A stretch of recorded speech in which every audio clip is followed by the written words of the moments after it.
Hello, bienvenue dans cette nouvelle vidéo. Alors, tu as des projets, tu as des rêves, au fond de toi, tu sais ce que tu veux, mais tu es bloqué. Tu n'arrives pas à avancer. Tu vois tout le monde autour de toi avancer dans la vie, réaliser leurs rêves, avancer vers leurs objectifs, mais toi, non, tu n'y arrives pas, tu stagnes. Et ça te frustre de ouf, et je peux totalement le comprendre. Mais pas de panique. Aujourd'hui, on va voir pourquoi tu n'avances pas, et surtout, on va voir comment dépasser ces peurs, ces blocages pour enfin passer à l'action. En fait, quel que soit le type de projet, entre guillemets, c'est-à-dire ça peut être un projet de déménager, ça peut être de lancer un business, ça peut être de partir très loin en voyage, ça peut être de commencer un nouveau sport, ça peut être de faire en fait tout et n'importe quoi.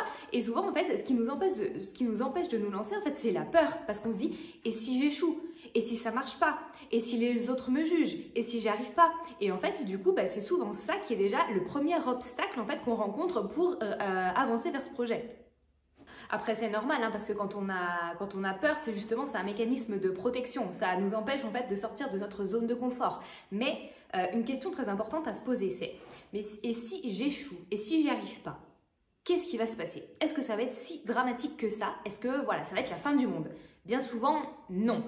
Il y a toujours un plan B, il y a toujours une solution alternative, et souvent on se fait une montagne de petites choses. Mais là, en fait, la vraie question, c'est pas et si j'échoue, c'est est-ce que je préfère essayer, continuer ce projet, enfin vraiment, en fait, non, réaliser ce projet et peut-être échouer, plutôt qu'en fait ne jamais tenter et ne jamais savoir. C'est ça la question qu'il faut se poser. Donc au lieu de dire tout de suite oh, j'ai peur d'échouer ou je ne sais pas quoi, c'est en fait, quoi qu'il en soit, je vais ressortir grandi, je vais apprendre quelque chose de nouveau. Parce que même si vous vous lancez dans quelque chose qui ne vous plaît pas, au moins vous savez.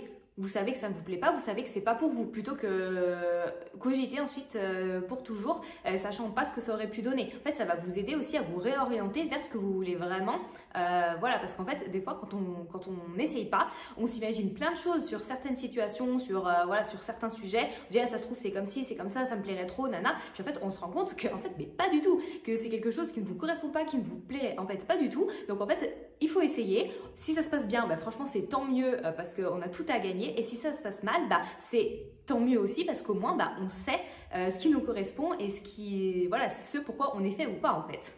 Et si vous ne voulez pas vous lancer comme ça d'un coup dans le grand bain, commencez à exposer vos idées à des personnes de confiance qui ne vont pas vous juger, qui vont vraiment vous donner leur avis de façon neutre. Ou si vous voulez tester une nouvelle chose, un nouveau sport, aller dans une nouvelle ville ou déménager dans un nouvel endroit ou quoi que ce soit, rien ne vous empêche, niveau sport, en général on peut faire des cours d'essai et dans une ville, vous pouvez toujours faire une journée, un week-end pour voir ce que ça peut donner en fait. Voilà, vous pouvez toujours essayer, mais ensuite vous faire votre propre avis en fait. Bien souvent aussi, on ne passe pas à l'action parce qu'on attend que tout soit parfait. En fait, c'est un peu de la procrastination déguisée, quoi. On veut que tout soit parfait, que ça soit le bon moment, que ci, que ça. Mais en fait, le bon moment n'existe pas. Le bon moment, en fait, c'est maintenant. Dites-vous en fait que si vous êtes prête à 80%, vous pouvez y aller. Il n'y a pas besoin d'attendre d'être prête à 100%. Quand vous avez les 80%, allez-y, lancez-vous et ensuite les 100% viendront au fur et à mesure. Et surtout, rappelez-vous que fait vaut mieux que parfait. Oh mon Dieu, j'ai trop de choses en tête, je sais pas par où commencer, je sais pas comment faire. Bien souvent, en fait, quand on a un gros objectif, quelque chose qui nous tient vraiment à cœur, on se sent submergé, on a trop de choses en tête, on sait pas par où commencer, mais du coup, on commence pas. Bon, vous savez, je vous en parle très souvent. En général, quand on se sent bloqué dans une situation comme ça, l'idée, en fait, c'est vraiment de se fixer des priorités. Donc, faites une liste des actions nécessaires, prioritaires et super importantes surtout pour avancer dans votre projet. Donc vous en listez 3 à faire en fait pour chaque jour qui vont vous aider en fait à avancer progressivement. Comme ça en fait vous allez plus voir la montagne dans son ensemble, mais vous allez gravir petit à petit le flanc de la montagne en fait pour arriver au sommet. En fait vous allez même pas vous en rendre compte, en fait ça va être beaucoup plus fluide, ça va vous paraître déjà moins une énormité et en fait vous allez voir que au fur et à mesure vous allez atteindre votre objectif quoi. Et je le rappelle aussi, si vous vous sentez vraiment débordé par ce genre de choses, que vous vous sentez incapable de faire tout ça, ChatGPT est votre ami.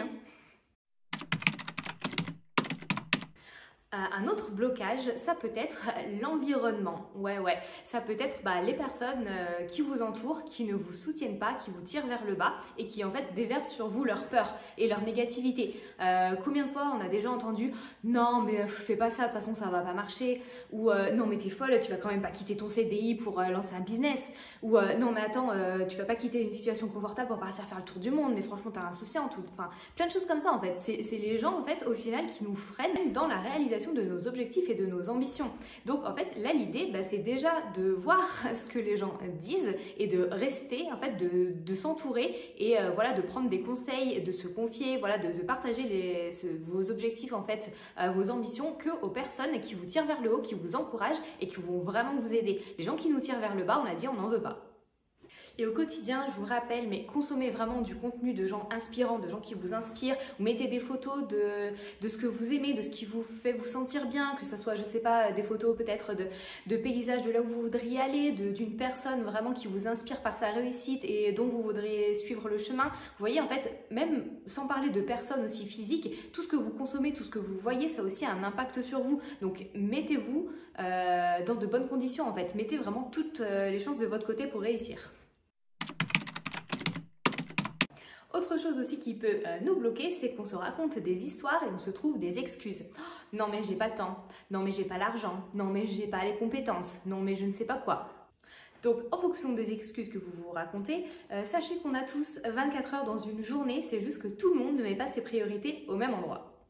Comme je l'avais expliqué dans une précédente vidéo sur l'organisation, si pour vous c'est le temps vraiment votre problème, faites-vous une to-do list avec 3 non négociables dans votre journée et ensuite faites en sorte que ces tâches, donc pour avancer justement sur vos projets, voilà, vers vos objectifs, faites en sorte qu'elles soient réalisées. Après, vous êtes adulte et responsable, c'est aussi à vous de voir ce que vous voulez vraiment dans votre vie. Vous n'êtes pas obligé de vous y consacrer 1 heure, 2 heures par jour parce que j'ai bien conscience que c'est pas forcément possible en fonction de votre situation personnelle et professionnelle. Parfois, ça peut être très compliqué. Mais au lieu de vous dire non, je peux pas, demandez-vous vraiment comment est-ce que je pourrais. Et là, ça change tout en fait. Bon, maintenant qu'on a vu ce qui pouvait éventuellement vous bloquer, on va voir en fait comment aller outre et surtout passer à l'action. Bon alors, déjà, on commence par se définir un objectif qui soit concret, clair et précis. Donc déjà, ça va vous aider à aller de l'avant. Donc au lieu de dire, par exemple, je veux être en forme, commencez par vous dire, je vais faire du sport 2 fois par semaine pendant 30 minutes. Voilà, ça c'est concret, ça c'est clair, ça c'est précis et vous savez par où commencer et ce que vous devez faire. Ensuite, chaque semaine, faites 3 petites actions concrètes qui vont vous rapprocher de votre but. Si on reprend notre exemple d'aller au sport, ça va être peut-être vous acheter une tenue de sport, aller vous inscrire pour faire une séance d'essai dans un club et définir vos jours d'entraînement par exemple. Ensuite, engagez-vous publiquement, si on peut dire ça comme ça, c'est-à-dire parlez autour de vous de vos projets, de vos rêves, de vos ambitions. Ça va vous aider en fait à avancer parce que ça va vous créer un peu une responsabilité. Vous allez vous sentir un petit peu redevable envers ces personnes. Par exemple, moi, ça fait des mois, des années peut-être même, que je parle d'aller en Californie. Et du coup, voilà, je le disais un petit peu comme ça, j'aimerais bien y aller, nanana. Sauf que l'année passée, j'en ai parlé à mon employeur et je dis ouais, mais bon, moi quand même, j'aimerais bien aller en Californie au printemps prochain et tout. Et en fait, le fait de l'avoir dit, je me sentais engagée et responsable et un peu, pas obligée parce que c'est un mot beaucoup trop fort, mais de le faire. Et du coup, en fait, ça m'a poussée à réserver mes billets d'avion et en fait à réaliser ce rêve que j'avais depuis, comme je vous avais déjà dit, depuis 20 ans. Et voilà, vraiment le fait d'en avoir parlé à tous mes collègues, à ma responsable, à ma directrice, je vais dire moi au printemps prochain je vais aller en Californie, bim, ça m'a fait passer à l'action. Une autre chose, une dernière chose très très importante, c'est prenez l'habitude d'agir même sans motivation. Parce que la motivation, elle sera là au début et ensuite elle va vous quitter. La motivation ne reste pas en fait. Donc ce qui va faire que vous allez persévérer, que vous allez vraiment vous accrocher, ça va être la discipline, ça va être votre détermination et ça va être en fait toutes les actions que vous allez mettre en place, toutes les routines quotidiennes que vous allez faire pour justement atteindre vos objectifs. Donc la motivation, elle va être là au début parce que c'est génial, mais en fait n'oubliez pas qu'elle va s'en aller et que c'est pas sur elle qu'il faut compter en fait. Comptez sur vous, ayez foi en vous, croyez en vous parce que en fait c'est comme ça que vous allez finalement en fait vraiment atteindre tout ce que vous voulez. Et voilà, j'espère que cette vidéo vous aura aidé, vous aura donné des pistes pour en tout cas avancer et progresser vers vos objectifs. Et dites-moi en commentaire ce qui vous bloque en ce moment et pourquoi, parce que peut-être qu'ensemble, bah voilà, on peut vous aider en tout cas à avancer, à débloquer tout ça pour que vous puissiez enfin réaliser vos objectifs et atteindre la vie de vos rêves. Merci beaucoup d'avoir regardé cette vidéo. Comme d'habitude, si ce n'est pas déjà fait, abonnez-vous, mettez un like, ça fait plaisir à moi et puis ça me soutient et c'est très bon pour l'algorithme. Merci d'avoir regardé cette vidéo et je vous dis à lundi prochain. Ciao!